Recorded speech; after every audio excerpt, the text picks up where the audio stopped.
A very good evening to you. Welcome to Vantage Point, and today on this edition we'll be talking about a host of topics that's to do with the Presidential Commission of Inquiry into the controversial bond transaction. And to talk about it, we've got Dr. Vantage here with us. Thank you very much for joining us. Thank you, Stephanie. Well, it's interesting. The whole week has been an interesting week, especially because the puzzle is finally being resolved.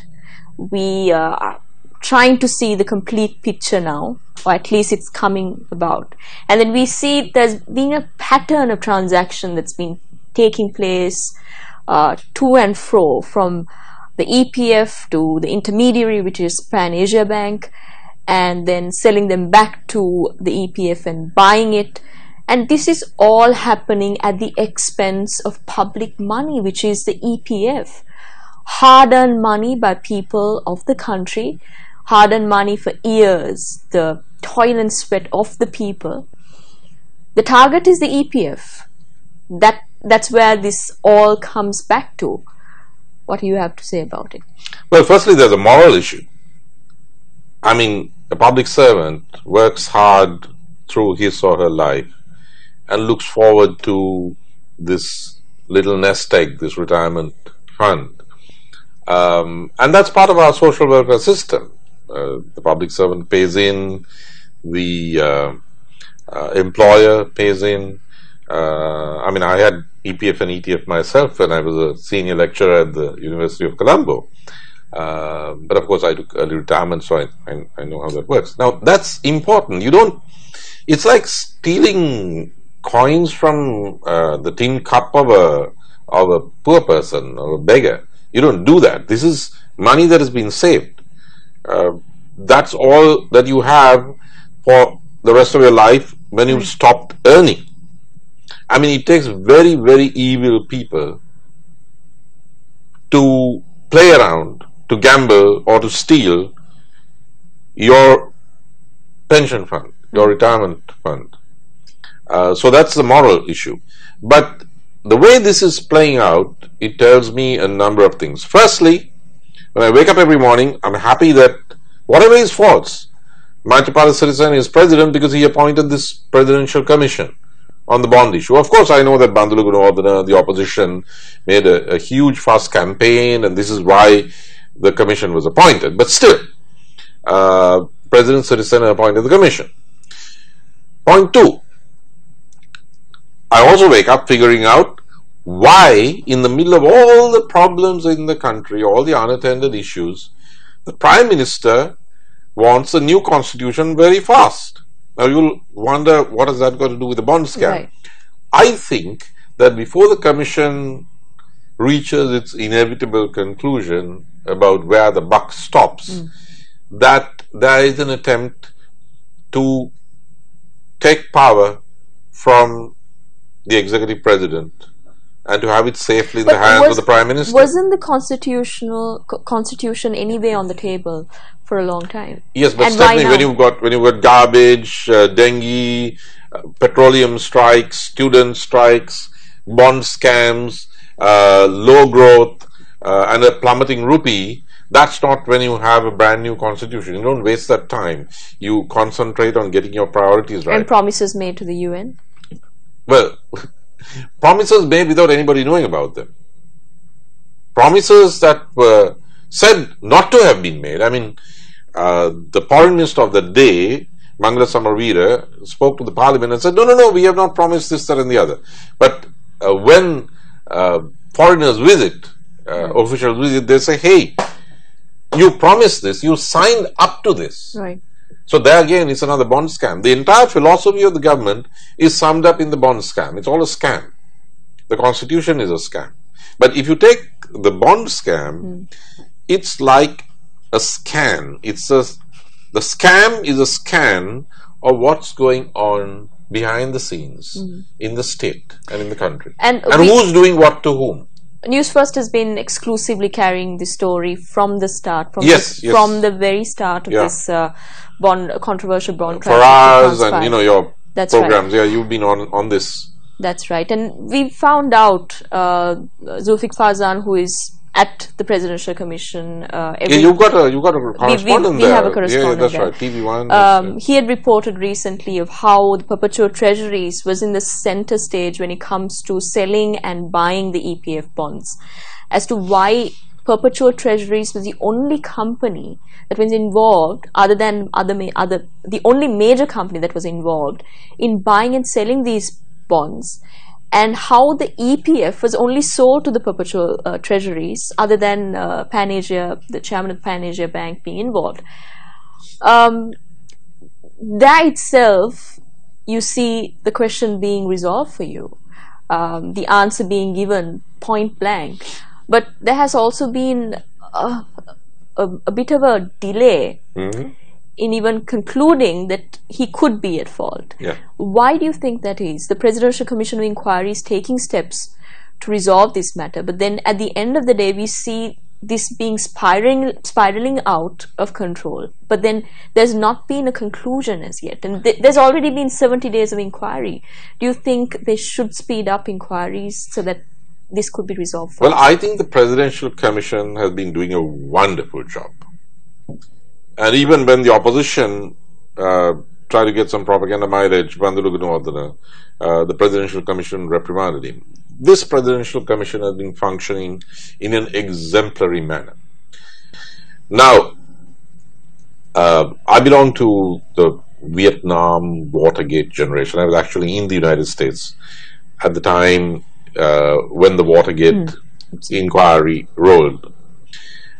And one of the famous sayings that came out during Watergate, well, there were several, what would be called now sound bites or whatever.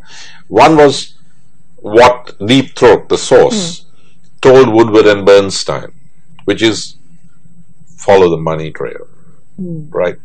So when you follow the money trail, especially what came out recently about luxury flats and ministers and so on and so forth. Right. You just have to put it on a graphic. I'm not good at this stuff, but if somebody puts all the information in graphic form, you can see the flow. You follow the money trail, right, and it tells you what's happening, right, who was involved, where the money went, who was in on it, what the matrix, the whole matrix is revealed. Right. It's all about the money, Stephanie. It's almost always all about the money. There are too many people, too many parties involved. So do you think the Presidential Commission of Inquiry will be able to resolve it, given that there are too many parties involved already? No, I don't think it's that difficult, because one saying, as I said, is follow the money trail. Now, there's the other famous saying, which is way before Watergate, which is, where does the buck stop? Right? So, when you follow the money trail, you can see where the buck has stopped. Right. The other thing you learn, now, I'm not a finance guy, as you know. Everybody knows. I'm a political science guy. Right. And one thing you learn in political science is the importance of the question, who made the decision? Well, it's a decision-making chain. To bring the complete picture, there's also been few impediments down the line, and especially the statement that was given out by the main man in the whole inquiry, Arjun Aloysius, where he had famously made a statement of how when the commission had asked for all the devices that were used following the bond transaction, he had said that one of the devices, the phone that was used in 2015 during the whole scam came about, was destroyed in Singapore. But we'll definitely get back to that after this short commercial break. Come back, you're watching Vantage Point. Well, Doctor, just before the break, we reminded our viewers about how a statement was made by Arjun Aloysius, who's connected to the inquiry, as to how he had destroyed his mobile device back in 2015 in Singapore, when the Commission of Inquiry had asked for all the devices that were used by him. But interestingly enough, the Crimes Division had said somehow information can be revealed, because just because of a phone was destroyed, that doesn't mean the data can be destroyed completely, because you need to thank technology for Yes. that. The cloud system always saves up There's a all the trace. There's a information. trace. So just like you said, follow where the Follow the money, follow the money trail. And of course the information will be revealed in the future. And do you place your trust that this information that's going to be revealed will completely turn a new leaf altogether as to how exactly this came about, whether or not there was fraud taking place at the Central Bank of Sri Lanka, where the place that people place their trust, the central bank? Do you think this will tarnish the integrity of the Central Bank of Sri Lanka completely? Well, Stephanie, now Arjuna Aloysius wasn't sort of beamed down from another planet. Somebody introduced him into this. And Arjuna Aloysius, as everybody knows, is related through marriage to Arjuna Mahendran. Now, Arjuna Mahendran should have excused himself, or as they say, recused himself, on the basis of a conflict of interest. I mean, if his son-in-law is a bidder, then he should not be part of the decision-making chain. What we know from the testimony is that he has acted in a way that his predecessors did not act, in intervening in this decision-making process, and that the decisions that he made very coincidentally happened to benefit Arjuna Aloysius. Now, how did Arjuna Mahendran come into the picture? He wasn't beamed down either from another planet. The Prime Minister appointed him, brought him in from Singapore. Singapore is where the phone got destroyed. Singapore is where Arjuna Mahendran came from. So, the Prime Minister appointed him, though the present head of the central bank, against whom nobody has anything to say, and quite rightly, Dr. Indrajit Kumaraswamy, was on the original shortlist in 2015. But he was not chosen. He was a central banker. He's an economist. But he wasn't picked. Arjuna Mahendran was brought in from Singapore by the PM against the advice at that time, the advice of President Maithripala Sirisena, and the cautionings of somebody I normally don't like, that is Minister Champika Ranawaka. But Champika Ranawaka cautioned against the appointment of Arjuna Mahendran in 2015. The PM insisted. Not only did the PM insist, Stephanie, when the President wanted to remove him in 2016, Prime Minister Wickremesinghe fought hard to retain Arjuna Mahendran. And I think he's still an advisor to the Finance Ministry. The Finance Ministry, which was headed, of course, until recently by Minister Ravi Karunanayake, who is now representing Sri Lanka in the global diplomatic arena as our foreign minister. So, finally, it's the PM who set this ball rolling. So, why do you think the Prime Minister would go through the trouble of bringing back an individual from Singapore whose citizenship was even questioned in the latter part of his appointment? Go through the trouble of bringing him back and appointing in one of the highest positions in finance, in the financial sector. Why do you think would Prime Minister go through the trouble of doing it? And incidentally, the Prime Minister is celebrating 40 years in politics. And looking back, do you think this year could really question his leadership, especially after the Commission of Inquiry and the revelation that will make in the future? Do you think the 40-year period of his leadership will be questioned? Well, there's a famous film called The Third Man with Orson Welles, based on a book by Graham Greene. And in that there's this toss-away line where Harry Lime, he's the anti-hero of the movie, he says, 300 years of democracy, and what have the Swiss produced? The cuckoo clock. So 40 years of politics, I hope it won't be said, but 40 years of politics, and what has Mr. Wickremesinghe produced? And the answer won't be Batalanda and the bond scam, because that's the way it looks. It looks very big. It looks very big. I don't know what's going to happen after this, whether anyone will be punished, anyone will be removed, but I do know one thing. There's going to be a crisis of legitimacy. People are not going to trust these leaders. I mean, obviously not President Sirisena, because he appointed the commission, so that's not a problem. But they're not going to trust anybody who was involved in this, because it's a huge racket. And at the end of the day, the sense I get is we are hearing about the debt trap. Right.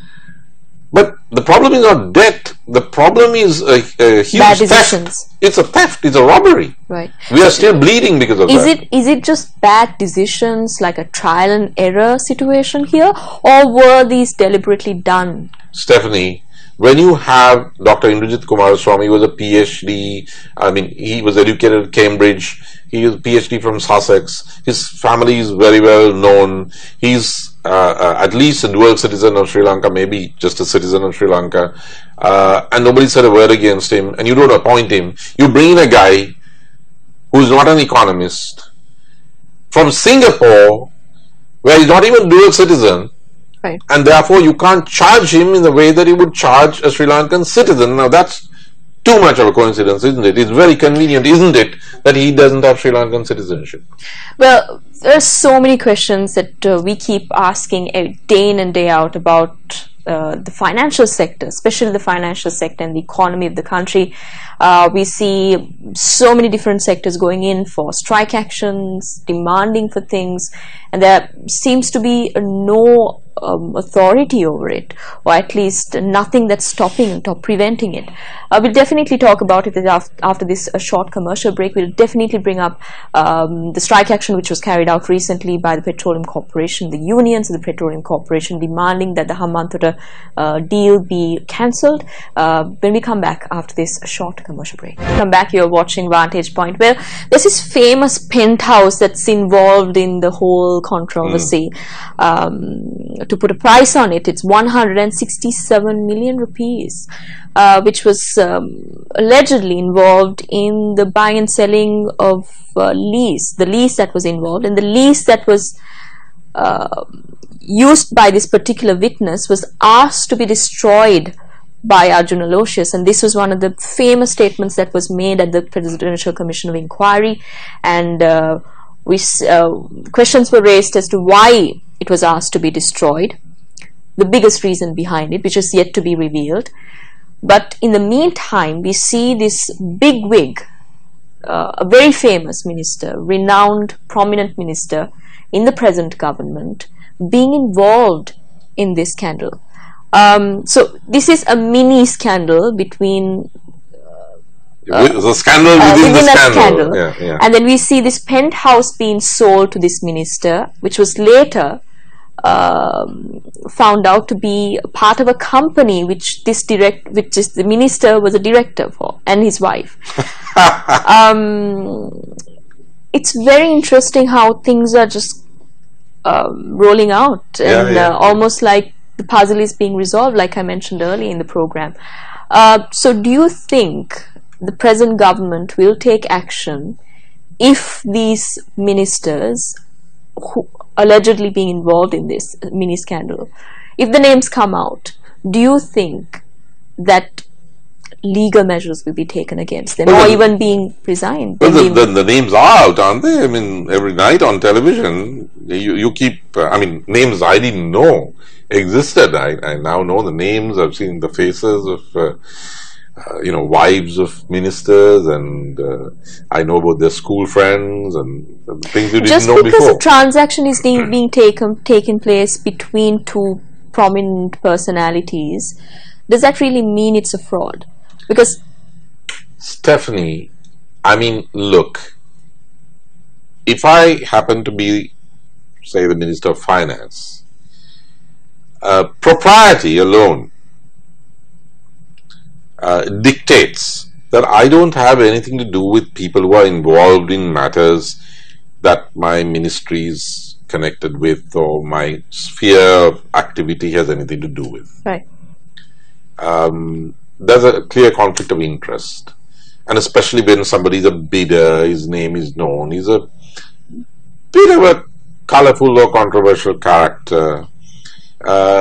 It becomes like glutinous rice, sticky rice. There's something that's not quite right there. It's not the kind of behavior one expects, to say the least. you know, to do with these matters. You don't want to get involved. I mean, you don't want to. Your companies, and I think Trump pulled out of his companies when he became president. He transferred the responsibility. Right, but his daughter still remained in. Yeah, but here, you know, you have the ministers and their wives and companies and Arjuna Loshas and penthouses and destroy the thing, and then it goes to a company. A small circle of friends. It's incestuous. It's incestuous. Now, this is the new UNP. I mean, I don't think UNP, the UNPs at the grassroots or even MPs know about this. This is the penthouse of the UNP. This is how things happen. The SLFP doesn't know. President doesn't know. These are the connections. Now it's all coming out. This is the penthouse of the current UNP government. Right. This is how it works. This is what happens behind the scenes. And all you need to do, as I said, is do a graphic. Right. And like I mentioned just before the break, there's a huge public backlash that's taking place, especially when it comes to the state entities. The Petroleum Corporation, the unions of Petroleum Corporation took to the, expressed their opposition against the deals that have been taking place between India and Sri Lanka and China when it comes to the Hambantota and Trincomalee fuel tanks. Do you think, just like Saitam, just like roads being blocked, just like the way protests have been taking place over the past few months at least, do you think this could make a difference? We see a lot of public outcry about this, meaning day-to-day activities have been severely hampered because of the Petroleum Corporation going on strike. Do you think that this could really change policies, as in public backlash alone can change policies? Because there should be some sort of sensitivity towards this from the government itself. Well, one is at the level of policy, Stephanie, development policy, and the other is at the level of practice. Now, at the policy level, I must share with you, I think I said this before in the program, but it's relevant now. One of our top economists, Sri Lankan born economist, Dr. Howard Nicholas, Professor Howard Nicholas, right, gave a speech in Colombo a few months ago at a snazzy seminar. Now, Professor Howard Nicholas's grandfather was the Postmaster General of Sri Lanka. He's Sri Lankan born, and he said that he teaches at the University of Rotterdam, but he's also a visiting professor in China and Vietnam. And he said, look, the East Asian model of capitalism, which is the most successful, has one characteristic. It doesn't matter whether you're Communist Party ruled as in China or sort of right-wing as in Singapore. Right. The one rule is never, never, never divest yourself of your strategic national assets, like ports and airports. The Singaporeans don't do it, the Chinese don't do it, the Malaysians don't do it, nobody does it, the South Koreans don't do it. You just do not either sell or lease for generations, for a long period, those strategic national assets. I mean, you do anything else you want. Don't touch them. You don't do it. You can introduce private management, you can clean up your act, but you just don't give foreigners a foothold, because you don't know how priceless these are going to be in the future. But do you think we have enough money in our reserves to really manage these? Well, we had, but 2.5 years. There seems no way out then, unless giving it to another country. Well, Stephanie, if I've inherited something and I want to hand it down to the next generations, I should. And my firm, say the law firm or the accounting firm, says, sorry, Dr. Jatilak, we are going to have to sell this. I'm going to fire those guys. I'm not going to sell off those assets. Right. So, if the government says, sorry, we don't have a choice, we have to give away these strategic national assets of this small island, then I'd much rather recompose or reshuffle or change the government than irreversibly dispose of those strategic national assets. Well, and those are that's the family silver. Right. I mean, a very senior, brilliant former civil servant, Neville Javed, he's a legend from post-independence. Right. He once shared a thought with me from London. He said, Dan, this whole thing about selling off, two things is that this government is doing. He was kind of pro-UNP, but he doesn't like what's happening now. He says, dismantling the executive presidential system and selling off strategic national assets, right, because, you don't have money or you don't have the right candidate to win a presidential election. It's like selling the family Rolls Royce because you don't happen to have a good driver. Change the driver, recruit another driver, but don't sell the family Rolls Royce. Right. And Doctor, we've come to almost the end of the program, but we cannot wrap this up without talking about the US situation now. Okay. We see Russia intervention, we see Trump Jr. being called for a Senate hearing. The place of democracy, the country of democratic governance, which they boast so much about, is finally coming down, or at least being questioned left, right and center. Well, there are multiple dysfunctions. I see this, in a different context. There's a new Pentagon study. And the Pentagon study concludes that the US empire, they don't call it the empire, they call it primacy, global primacy, it's coming to an end. It's almost ended. And they are now arguing for what they call post-primacy strategies. So the world is becoming more multipolar. So there's a crisis of the US empire. Unfortunately, our government doesn't seem to understand that, and it's still, it's nostalgic for the world in which the United States was the overwhelmingly primary power. That world doesn't exist. And now the crisis has come home to Washington, D.C. In Syria, President Trump, I think, has seen the light, and he's pulled the CIA out of Syria, right, and he and the Russians seem to have negotiated a deal to de-escalate. President Trump seems to accept something that young President Emmanuel Macron of France was the first to articulate, which is, hey, Assad is going to stay. Right. So it's an admission of failure of American policy in Syria, not only under Trump but also under Barack Obama. The Americans really are determined to regain their primacy, but they don't know how. It's not working, and it's coming home. There's a kind of a, they can't get their head around it, that they're no longer number one, or they are clinging on to number one status. They're definitely number one. They're by their fingertips. It's just but it's a small ethically, it's a small number one. Yeah, I mean, number one couldn't even have its way in Syria. Like you said, a multipolar world. It's a multipolar world. Thank you very much for joining us, Dr. Danjak. It was a pleasure having you with us. It was a pleasure having you with us as well. Remember, you can send us your opinions or questions to newsfirst@maharaja.lk. This place is always open. We can always feature it on the program. Let's meet next fortnight. This is Stephanie Lazarus signing off.